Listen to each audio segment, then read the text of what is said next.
So this is the iPhone 16 Pro Max, and it has the fastest A series chip in Apple's lineup. And today we're going to take a look at it versus the new iPad mini, which also houses a very fast A17 Pro chip, to see which one comes out ahead in this speed test.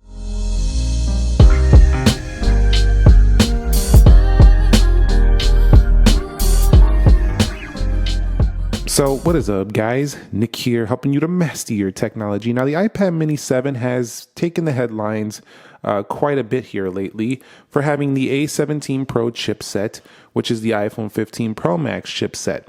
It also is it's the fastest chip on an iPad outside of their M line of series chips. So let's go ahead and begin with a boot up test in 3, 2, go, and see which one can get there first. Now, keep in mind, though, that the iPad mini doesn't have the higher GPU that the iPhone 15 Pro Max had, so it might be a little bit slower in the scores there. But I actually pre-tested these, and I think you're going to be pleasantly surprised with the iPad mini's performance versus like the prior version.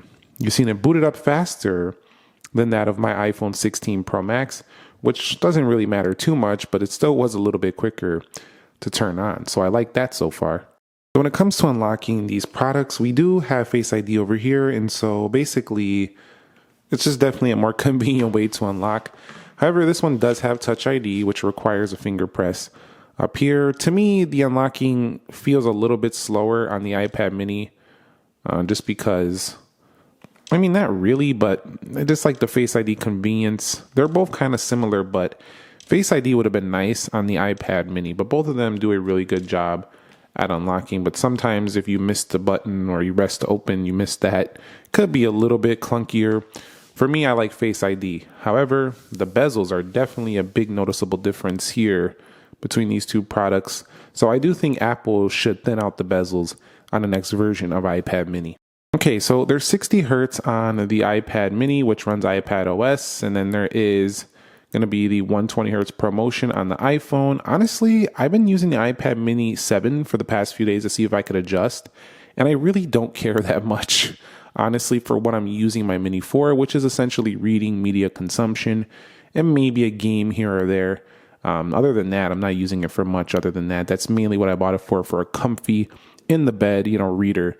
Kind of like a Kindle or something. That's kind of what I bought it for. But other people might be buying it for other usages.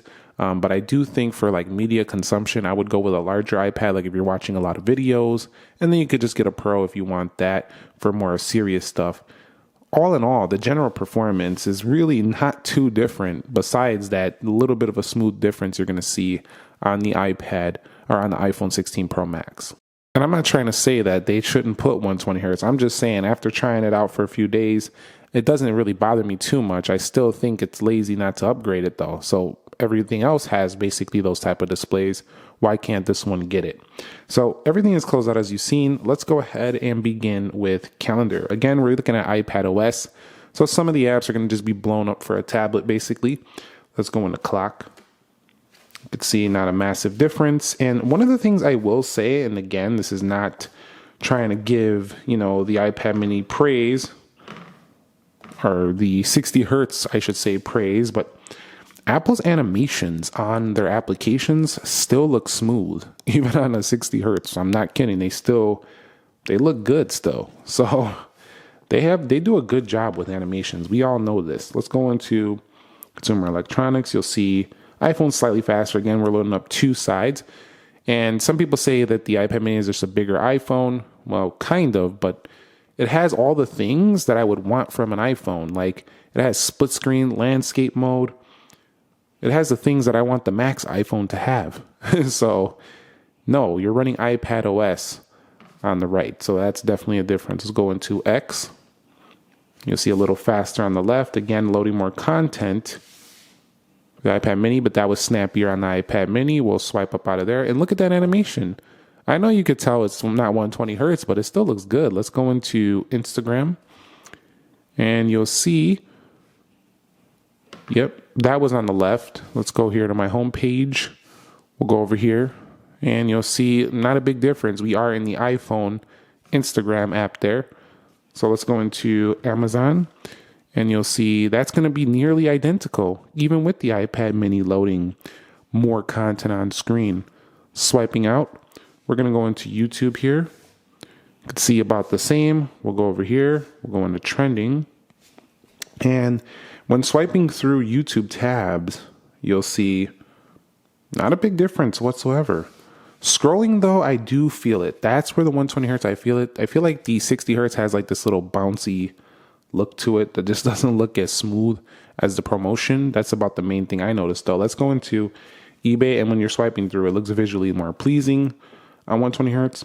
But one of the factors that I'm noticing just in this comparison is the brightness. Let's go into Groupon here, and let's go ahead and X that out, and we'll go into categories, and we'll go into sale. I noticed right away though that the brightness, that was actually quicker on the right. We're seeing more content here, so iPad is still going to be the better media consumption experience over a phone all day of the week. Even if this is close in size, it's not quite the same. So iPad mini still has something going for it there, but the brightness levels, I definitely think they need to improve on the mini. They could at least went to 800 nits. We're still at 500 over here, which is not horrible. It's usable, but it just looks like an old display they had in the back, and they were just like, yeah, use those extra supplies up for this iPad mini. It's like they didn't even try really to improve it or invest in something a little bit higher end for the customer. So Apple, if you're watching this video, let's get a brighter display on the next one. Let's go into Jetpack Joyride. And Apple's probably not watching this video, but you never know. You never know. And so that was faster on the iPhone. But again, much rather play games on the iPad mini. Much larger display, 8.3 inches, much larger. And some people were wondering, let's go into the next game, Subway Surfer. Some people were wondering, is the iPad mini isn't it like the same size like a Z Fold? No, it's not. It's 8.3. Those foldable phones are like 7.9 and 8 inches, but those are like compacted for a foldable. This feels like a much larger kind of screen, much larger like tablet style screen. So even though those foldables are close in size, they thin out the bezels, they do folding crease designs to get that kind of screen size. This is just a big, larger 8.3 inch slab of glass. So it's more spacious. Let's just put it that way. That's how I could say it for the iPad mini 7. It's definitely more spacious than most of the foldables out there. So you'll see this one is nice. That one on the iPad mini by a good margin. So good job for the iPad mini 7. But I'm guessing you're noticing already at this point in the speed test, you're probably noticing, wow, that iPad mini is nearly performing exactly like a 16 Pro Max. And why is that interesting? Well, I'll tell you why it's interesting. It's interesting because this product is $500. This is $1,300. Look at that. So if you want a iOS-based product, which is iPadOS over here, and you want to pay not that much money, you could literally just get this iPad mini, have nearly 16 Pro Max level performance, and then get a cheaper iPhone and rock out. Let's go into PUBG and actually have a better like experience with the split screen, all the things you can do on an iPadOS versus the iOS. So I actually think the combo of like maybe like a plus iPhone with this is near the same price as a higher storage capacity 16 Pro Max, or a used, 15 Pro Max, and iPad mini 7, and you got yourself one heck of a combo for the same price as 16 Pro Max. So let's go into Geekbench 6. You can see faster on iPad mini. Let's go into 3D Mark. Identical. We'll go into speed test and identical there. Going to iMovie. Pretty much the same. And Luma Fusion. So they're not kidding. The A17 Pro chip, it's a powerhouse. Just like you would have expected. So that was a fun little speed test to me, a little app test. It was mostly an app test. But definitely what I can gather from this is that most apps were loading within milliseconds of each other. Basically the same performance on here. in the real world day-to-day app opening as like a 16 Pro Max with just a little bit less visually pleasing animations. Let's take a look at RAM management. Both are rocking 8 gigs of RAM this year. All right, so I'm going to fly through the 16 Pro Max because you've probably seen this in previous speed tests. This thing is just butter.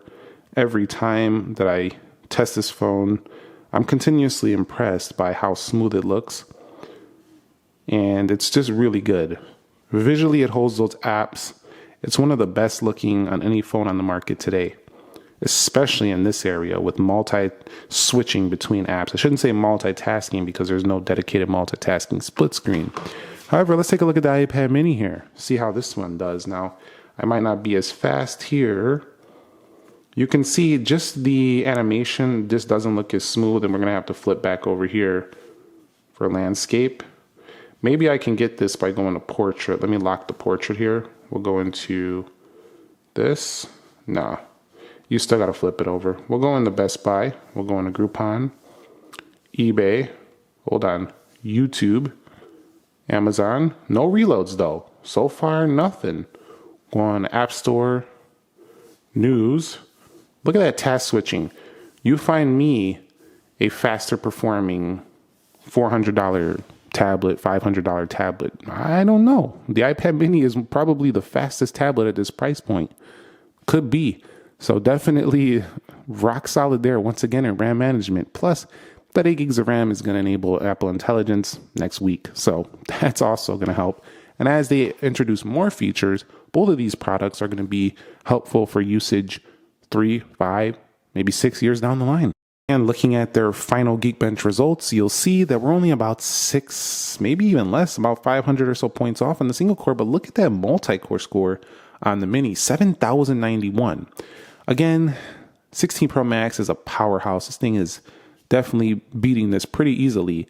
But at the same time, that is still a really, really good score for a miniature iPad. It really just is. Like, it's getting close to an M2 iPad.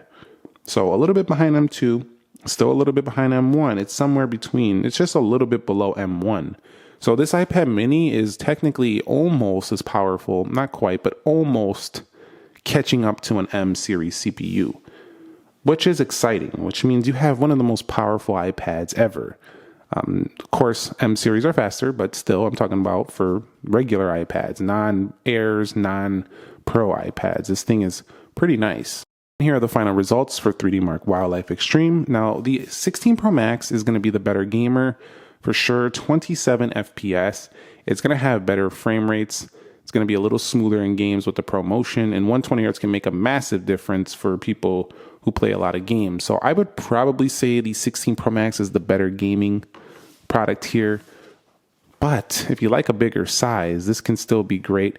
It's only getting about 3,025 and 18 FPS, so 10 less than the iPhone, and it only scores better than 65% of devices on the market, whereas the iPhone 16 Pro Max is scoring better than 90% of devices on the market. So it's a good 25% or so better than the iPad mini on the iPhone 16 Pro Max, but neither of these are topping M4 iPads, which were the most powerful of this year. So M4 speed test coming soon against iPhone. Stay tuned for that. That's coming up soon. So let's do a quick scrolling test for speed. I want to showcase to see if we can see jelly scrolling. Of course, it doesn't exist on the iPhone, and I haven't been noticing it too much, but it is there. I showed it in my unboxing. There is a little bit of jelly scrolling on the iPad mini, but it is better than before. Before, it was really evident on the 6. It's gotten better, but the scrolling experience is far better on the 16 Pro Max. I wouldn't say far faster, but it's definitely a smoother experience all across the board, whether you're browsing the web, on Instagram. It's just a better scrolling experience. There's no doubt about that. That one's going to go to the iPhone.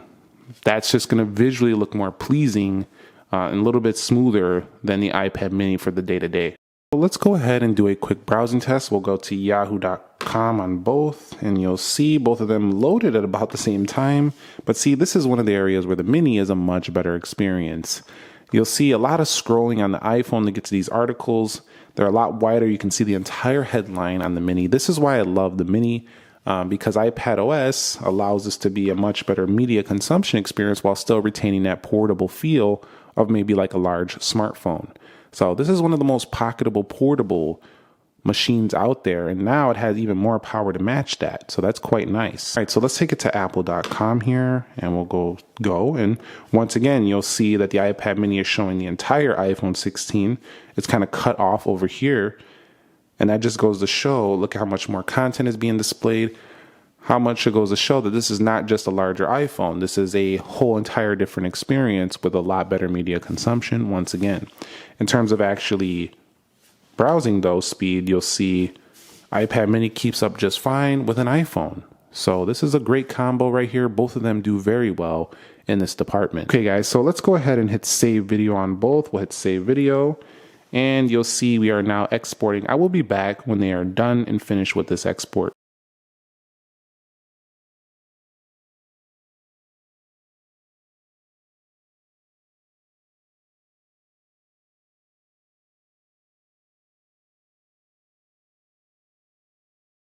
So it's pretty evident that the iPhone 16 Pro Max can do an export way faster. So like I said before, having the better GPU, having the better CPU is going to help you out with export and renders.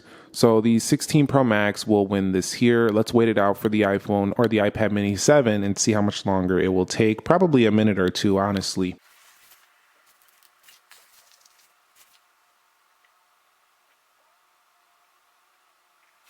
And the iPad mini is done. So I would say that was about a minute to 2 minutes longer on just a 4-minute clip. As we extend these clips out, we start editing maybe a 15-20 minute video. You're probably looking at about 2 to 3 minutes faster, maybe 3 to 4, honestly, on the 16 Pro Max. So export times, if you do this, are going to be faster for the iPhone as expected, but they're not slow on the Mini 7. Don't get it twisted. They're still powerful enough to get the job done. This also can run Final Cut Pro, which again is going to be a better experience on an iPad because you have the Apple Pencil. You also have a larger display, and landscape looks just a lot better for something like this. No dynamic island in the way, although there is bezels. Let's wrap it up here. iPad Mini 7. This thing is powerful. They're not lying on the marketing when they talk about it being a powerhouse. So Apple's true to their word there. This thing is a powerhouse.